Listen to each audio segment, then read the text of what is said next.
कल्पना करें एक ऐसी दुनिया जहां खाना, जो हर इंसान की बुनियादी जरूरत है, अब सिर्फ एक कमोडिटी नहीं बल्कि एक जियोपॉलिटिकल हथियार बन चुका है। कल तक दुनिया की नजरें ऑयल और डॉलर पर थीं, लेकिन अब खेल बदल गया है। BRICS प्लस देश ब्राजील, रूस, भारत, चीन, दक्षिण अफ्रीका और नए सदस्य जैसे ईरान, UAE और मिस्र ने चुपके से एक ऐसा सिस्टम लॉन्च किया है जो ग्लोबल फूड मार्केट को हिला सकता है।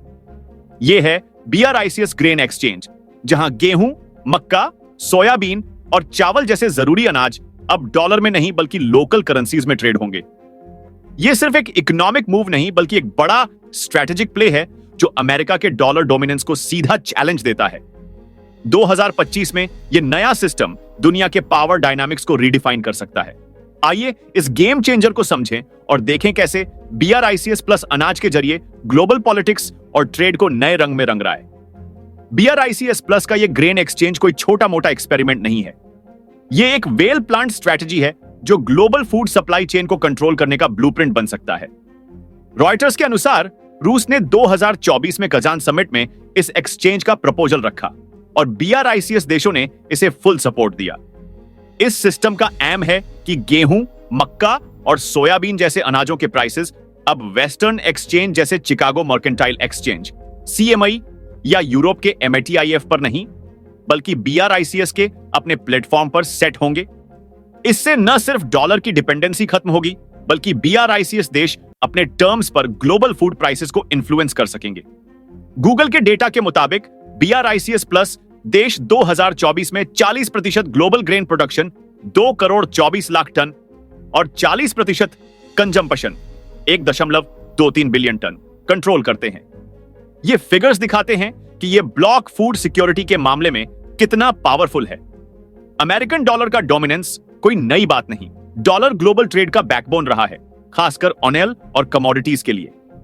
लेकिन BRICS प्लस का ग्रेन एक्सचेंज इस स्ट्रक्चर को चैलेंज करता है। जब 2022 में रूस के खिलाफ वेस्टर्न सैंक्शंस लगे और उसके डॉलर बेस्ड एसेट्स फ्रीज हुए, तब दुनिया ने देखा कि डॉलर सिर्फ एक करेंसी नहीं बल्कि एक पॉलिटिकल टूल भी है। इससे इंस्पायर्ड होकर BRICS देशों ने डी-डॉलराइजेशन की स्ट्रेटजी को स्पीड दी। ग्रेन एक्सचेंज इसका एक बड़ा हिस्सा है। अब अनाज का ट्रेड लोकल करेंसीज में होगा जो डॉलर की जरूरत को कम करेगा। उदाहरण के लिए भारत ने UAE के साथ रुपये में ऑनियल ट्रेड का एग्रीमेंट किया है और रूस व चीन अपने रूबल्स और युआन में ट्रेड कर रहे हैं। यह शिफ्ट डॉलर के 90% share in global forex transactions को धीरे धीरे कम कर सकता है। ब्रिक्स प्लस का ग्रेन एक्सचेंज इतना इंपैक्टफुल क्यों है? जवाब है इनके एग्रीकल्चरल प्रोडक्शन का स्केल।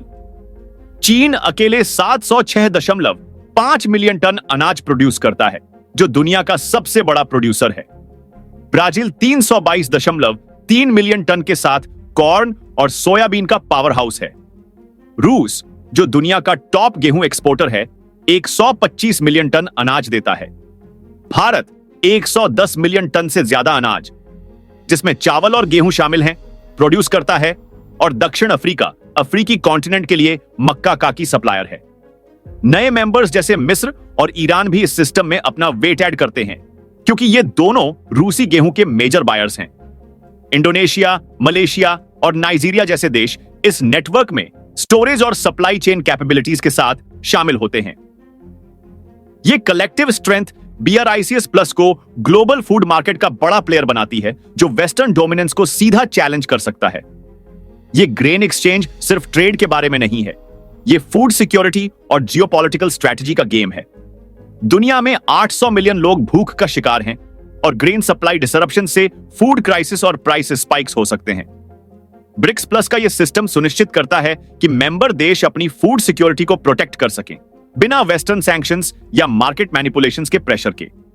जैसे ओपेक ने ऑयल मार्केट को कंट्रोल किया, वैसे ही ब्रिक्स प्लस ग्रेन मार्केट में अपना इन्फ्लुएंस बढ़ा सकता है। इससे न सिर्फ BRICS देश अपने सिटीजन्स के लिए स्टेबल फूड सप्लाई सुनिश्चित कर सकते हैं, बल्कि ग्लोबल साउथ के और देशों को भी फेयर प्राइसेस पर अनाज प्रोवाइड कर सकते हैं। यह एक ऐसा मॉडल है जो वेस्टर्न कंट्रोल्ड फूड मार्केट्स के खिलाफ एक अल्टरनेटिव देता है, जहां हिस्टोरिकली डेवलपिंग नेशंस का एक्सप्लॉयटेशन हुआ है BRICS प्लस का ग्रेन एक्सचेंज अफ्रीका के लिए भी गेम चेंजर है। रूस और चीन दोनों ही अफ्रीकी देशों के साथ अपना इन्फ्लुएंस बढ़ा रहे हैं और यह कून ऑपरेशन फूड सिक्योरिटी के लिए क्रिटिकल है। रूस ने अपने सोवियत एरा कनेक्शंस का यूज करके अफ्रीकी नेशंस के साथ मिलिट्री और एग्रीकल्चरल पार्टनरशिप्स बनाए हैं। चीन दूसरी तरफ अफ्रीका में इंफ्रास्ट्रक्चर, माइनिंग और एग्रीकल्चर प्रोजेक्ट्स में हेविली इन्वेस्ट कर रहा है। ग्रेन एक्सचेंज के थ्रू ब्रिक्स प्लस अफ्रीकी देशों को स्टेबल ग्रेन सप्लाई और फेयर प्राइसेस ऑफर कर सकता है, जो उन्हें वेस्टर्न डिपेंडेंसी से फ्री करेगा। दक्षिण अफ्रीका, जो BRICS का फाउंडिंग मेंबर है, अफ्रीकी कॉन्टिनेंट के लिए मक्का का मेजर एक्सपोर्टर है और इस प्लेटफॉर्म के थ्रू अपना रोल और बड़ा कर सकता है। यह सब अफ्रीका के देशों को अपने रिसोर्सेज और फूड सिक्योरिटी पर ज्यादा कंट्रोल देता है, जो पहले वेस्टर्न पावर्स के हाथों शोषित होते थे। लेकिन यह ग्रेन एक्सचेंज बिना चैलेंजेस के नहीं है। एक बड़ा इश्यू है इंटरनल कोऑर्डिनेशन। BRICS प्लस में देशों के इकोनॉमिक स्ट्रक्चर्स और जियोपॉलिटिकल इंटरेस्ट्स अलग अलग हैं। जैसे भारत और चीन के बीच बॉर्डर टेंशंस हैं और भारत ओपनली डी-डॉलराइजेशन को सपोर्ट नहीं करता।